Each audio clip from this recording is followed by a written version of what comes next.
Imagine it. Your family has packed up the few belongings they have into trunks and suitcases. You make a journey, by cart or by foot, to the closest port.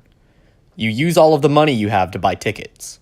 When you board, you are corralled into the bowels of a ship. You have to deal with overcrowding, the constant churning of waves, and rationed out food. 8 days pass like this until the dawn of the 9th morning, when you hear shouting above the deck.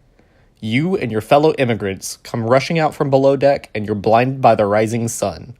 As your eyes adjust, you can see the Statue of Liberty towering above the choppy water. You've arrived at Ellis Island.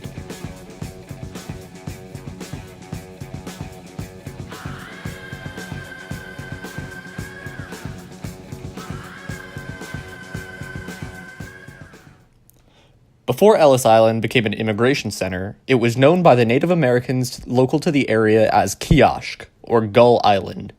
Michael Paw gained ownership of the island in the 1630s and changed its name to Oyster Island. However, during the 18th century, it was used to hang pirates from the island's tree. Because of this, it came to be known as Gibbet Island. Samuel Ellis, a merchant, buys the island and has a tavern built on it for New York fishermen. Ellis died in 1794, and in 14 years, the island is bought from the Ellis family for $10,000 by the state of New York. It was used as an ammunition depot until it was later converted to a center for immigration in 1892. On January 1st, 1892, on her 15th birthday, Annie Moore from County Cork, Ireland, became the first person admitted through the new Ellis Island immigration station. During the 62 years it operated, approximately 12 million immigrants visited Ellis Island on their way to becoming United States citizens. In fact, nearly 40% of all American citizens can trace at least one of their ancestry to Ellis Island. During the peak years, 1900 to 1914, some 5,000 to 10,000 people passed through the immigration station every day. It was estimated that 80% of people passed through in a matter of hours, while the others could be detained for days or weeks.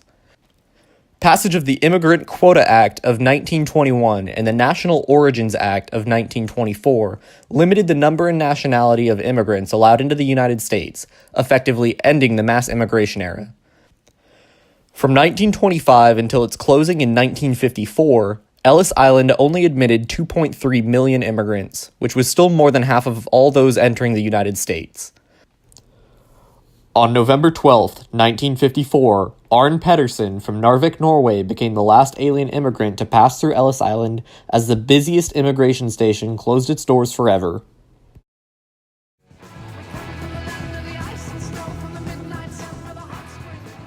Ellis Island and the nearby Statue of Liberty are two of the most iconic American landmarks. To understand their meaning and impact, we have interviewed Luke Norris, a researcher of primary sources. Lawrence Meewald was a young Polish boy. He arrived in 1920. He told us his first story when he saw the Statue of Liberty when he was on the ship on his way to Ellis Island. He said, "My father and I dressed and went to the deck. There were people of all denominations, some on their knees making the signs of the cross, Jews in their prayer shawls as we were passing by the Statue of Liberty." Wilhelm was a German immigrant who arrived in 1910.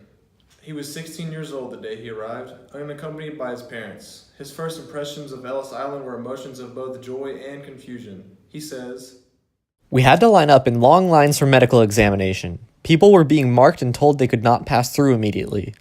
I was marked and sent for further evaluation. When I came to the room, there were many immigrants being looked at by 2 male doctors. They asked me to strip down naked and run around in circles. I was the only one they asked to do this. The reason I had not passed the eye test is because I was malnourished. I was forced to appear before a judge who declared that I was worthy of living in the U.S. if my cousin paid a bond, ensuring I would not be a burden to the country. I was overjoyed when I was told that I was free to go." Isabel Belarski was a Russian immigrant who arrived to Ellis Island in 1930.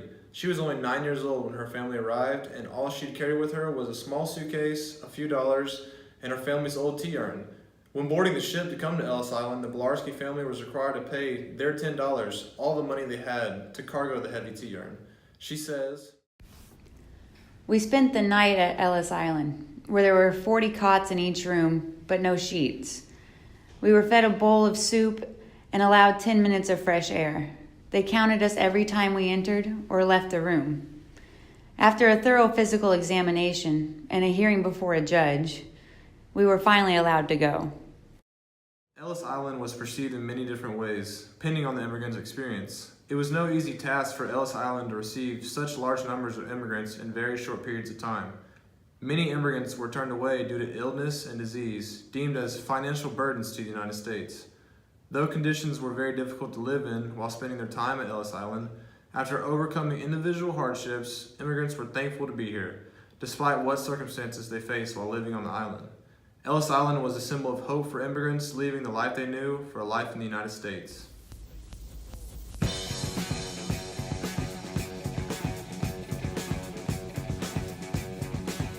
Ellis Island's status as an immigration hub made it a crucible for the intermingling of many cultures shared by immigrants. Despite the differences between these immigrant groups, common themes arise from the immigrant experience. Tales of confusion and anxiety are expressed by many immigrants that passed through Ellis Island, but it was viewed nonetheless as a symbol of hope and freedom. Many poems and songs express courage and happiness despite the difficulty the travelers faced in not only getting to the United States, but in getting through the immigration customs. Artists and photographers illustrated Ellis Island and the Statue of Liberty as beacons of freedom. By examining these works of art, the sentiments of the artists can show contextualized opinions and views on what Ellis Island meant to them. Irish songwriter Brendan Graham, born in 1945, long after the close of Ellis Island, retold the story of Annie Moore, the first immigrant to have passed through the station. We can see important themes in the following verse from the song Isle of Hope, Isle of Tears. In a little bag she carried all her past and history, and her dreams for the future in the land of liberty. And courage is a passport when your old world disappears, but there's no future in the past when you're 15 years. Clearly, 15-year-old Annie Moore was terrified to have left her home in Ireland to come to a new country. However, in spite of this, she persevered to find a new life, and was filled with hope that she was making a better future for herself. This is a common theme in many songs and poems about immigration. Immigrants were anxious to have left home and to have gone through such a stressful process as immigration. However, they were overjoyed with the opportunity for a new life in America. We would be remiss to discuss Ellis Island and to not talk about one of, if not, the most famous landmark in the United States, the Statue of Liberty. The Statue of Liberty surprisingly was not an American-crafted monument. It was gifted to the United States by France on October 28, 1886. It was designed by Frederic Auguste Bartholdi on a smaller scale, but made larger than life by engineer Gustave Eiffel, also famous for the Eiffel Tower. The Statue of Liberty was moved to the United States in several pieces, eventually being reassembled here. President Woodrow Wilson oversaw the ceremony of completion, and New York's first ticker tape parade was held for the occasion.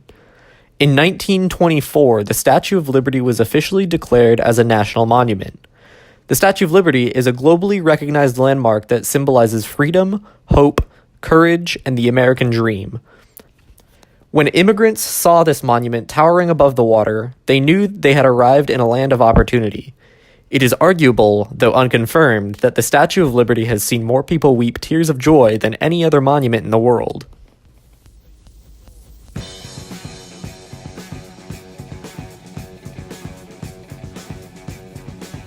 Ellis Island has become a monument to the American immigrant, and it has been considered a testament to the foundation of modern American society since it became a part of the National Parks and Wildlife Museum in 1965.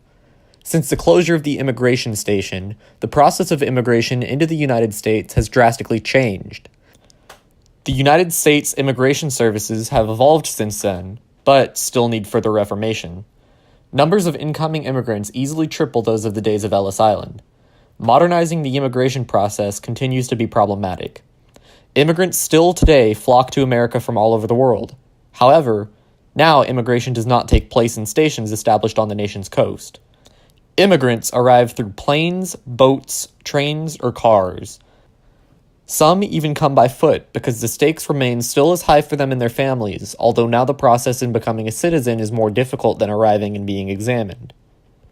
The United States has learned many lessons from its past. Because of the active days of Ellis Island, we now have a more adaptive citizenship test in place for the new arrivals. However, While the tests are more humanitarian than in the days of the Ellis Island button-hook men, the modern era is plagued with inefficiencies and loopholes. Still, the American dream calls to people all over the world, just as it did back then. We are immigrants, and we all belong because we are all Americans, continuously striving for a better tomorrow while still remembering our ancestry. Whether our families came to America escaping religious prosecution, poverty, unemployment, or war, or they came chasing adventure or freedom, their burning desire to become Americans still persists in the hearts of others worldwide. May the burning embers of freedom ignite sparks in the hearts of those that seek it.